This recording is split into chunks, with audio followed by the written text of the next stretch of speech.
Hi, friends. My name is Anna. I'm a 74-year-old transgender woman enrolled in Roosevelt University. Let me tell you how this fine university began. In 1945, the board of directors of the YMCA College of Chicago ordered their president to report a breakdown of the student body by race, national origin, ethnicity, and gender.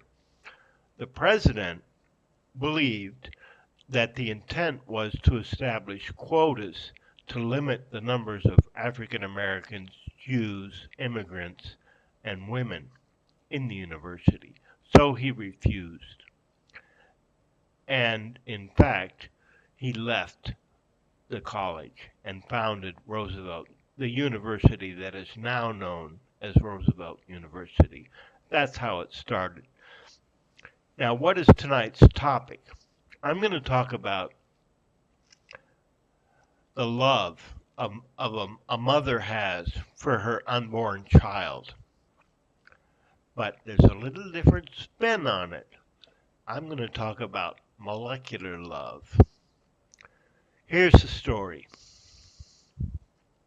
We all have chromosomes, these tiny bits of DNA that give us our unique identities. They produce molecules called proteins. Well, there's a system. Every mammal, every living creature of that type has a system to defend against infection, against invaders, bacteria, viruses, even cancers, to destroy these foreign cells. So the body is constantly vigilant whenever it encounters something new. It checks, is this part of me or did this come from the outside? Well, in the case of pregnancy, that's a problem because half of the embryo's genes, half of their DNA, comes from the father. And it is, in fact, foreign to the mother. And those genes cause proteins to be created, and those proteins would, in a naive system, be detected by the mother's immune system, and the mother's immune system would destroy the fetus. And in fact, something like that does happen rarely. It's called preeclampsia or eclampsia, something like that, but it generally doesn't happen. Why not? Why does the mother love the fetus rather than hate it as an invader, a cancer? Really, any two human beings, when they encounter one another, there's a question. Will I accept this person or reject them? It could be a date, it could be a casual encounter, it could be a marriage proposal, a business proposition, a lot of relationships. And the question is always the same. Am I going to accept this other person or reject them? That's the decision the mother's body has to make about the fetus. Okay, so there's a boundary between the mother's body and the growing fetus. It's called the trophoblast. It actually has two parts, the vascular part and the implantation part. These cells belong to the mother. And what happens is, well, I need to tell you a little more about the immune system. It's complicated. It really is because it's been evolving for, I don't know, a million years, a long time. Okay, you've got these chromosomes, these threads of DNA that are in the nucleus at the center of every cell in our body. They code for proteins, and what that means is It's information storage. It's a memory device, just like a USB stick is a memory device. What does it remember? It remembers the design or structure of all the proteins that make up that living organism. So the DNA leads to the production of other molecules, kind of a image of the DNA called RNA, and that leads to the production of proteins. Well, proteins are a really big deal, uh, and the immune system is constantly scanning all the proteins it encounters to decide if they came from outside or if they're part of the host, the mother or the organism that's defending itself against infection, the central player. And it does this with its own molecules called immunoglobulins, and they interact with cells, white cells, they're called. They're called white cells because they don't carry oxygen. Oxygen would make them red, that's why blood is red. These cells don't carry oxygen, they have another function. They're called lymphocytes. There are two kinds, B and T lymphocytes. And let me back up a little bit. On the sixth chromosome, in every cell in the body, there is a cluster of genes called the human leukocyte antigen genes. Leukocyte, again, is a white blood cell, like lymphocytes. There's this cluster of genes, and they make proteins. The major histocompatibility complex proteins that mediate the immune response. They do things, they're involved in processes like breaking apart an unknown protein and showing pieces of it to one another, to other cells, and producing a response, a chemical response and a cellular response that destroys the invader, usually.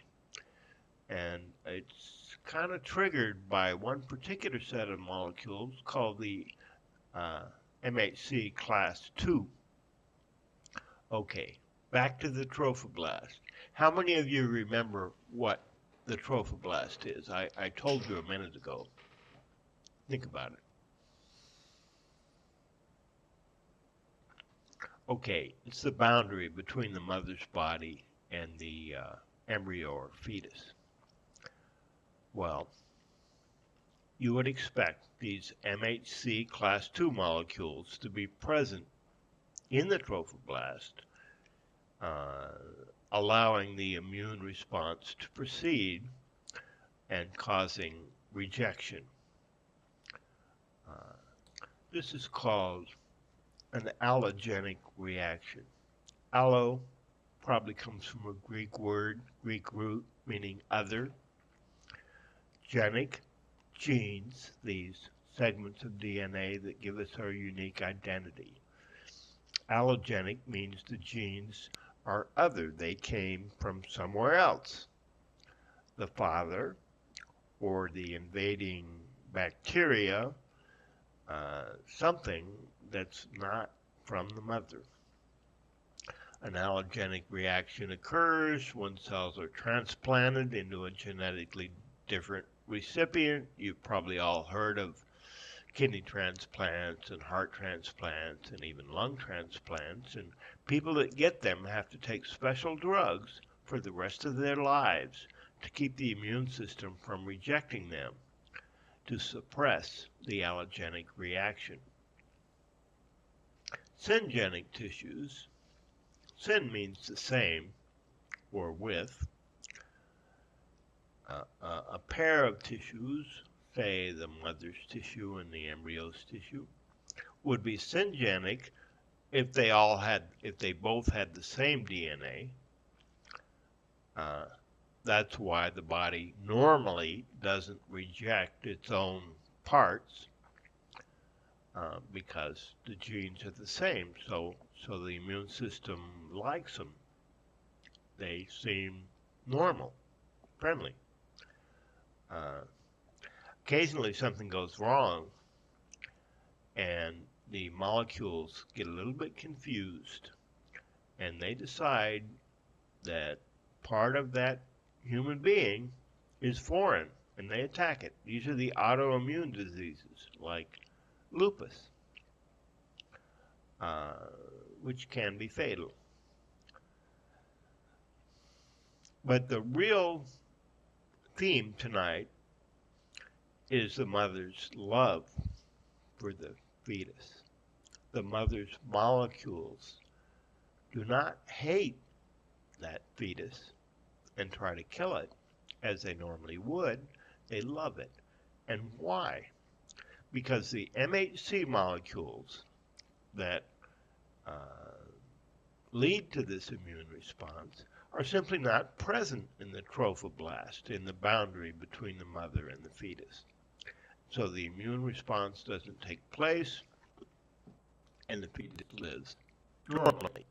Occasionally something goes wrong. It's called eclampsia. We won't get into that.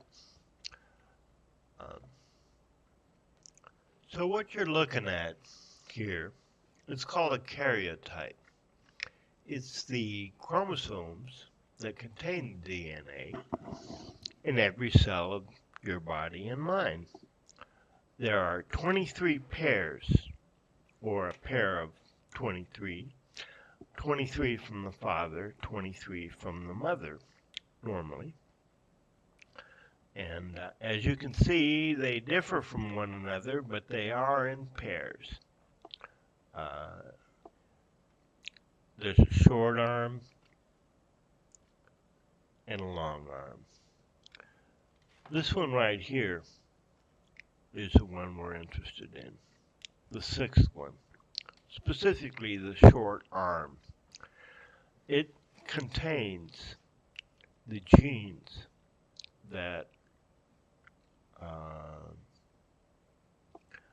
remember and read out the desired structure for the immune system's molecules, the major histocompatibility complex. Now I'm going to show you a map of that gene close up. Here it is. Chromosome 6, short arm. We map these things. Every gene, every piece of a gene, every nucleotide has a position, a number. 1, 2, 3, 4 on through, in this case, about 33,000. These are called base pairs. It's maybe not terribly important. It's just the alphabet that the information is stored on. You can think of them like bits in a computer.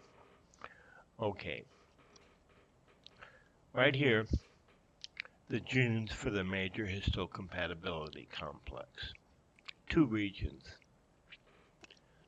One for class 1 and class 2. There's also a class 3, which is involved in some aspects of the immune response, but we're interested in class 2 because it's known that these molecules somehow are suppressed in the trophoblast, allowing the fetus to survive. So they're grouped. Class 1 has A, B, and C. Class 2 has DRB, DQA, and DQB. These are called antigens, and in fact this gene cluster is called the human leukocyte antigens. Why?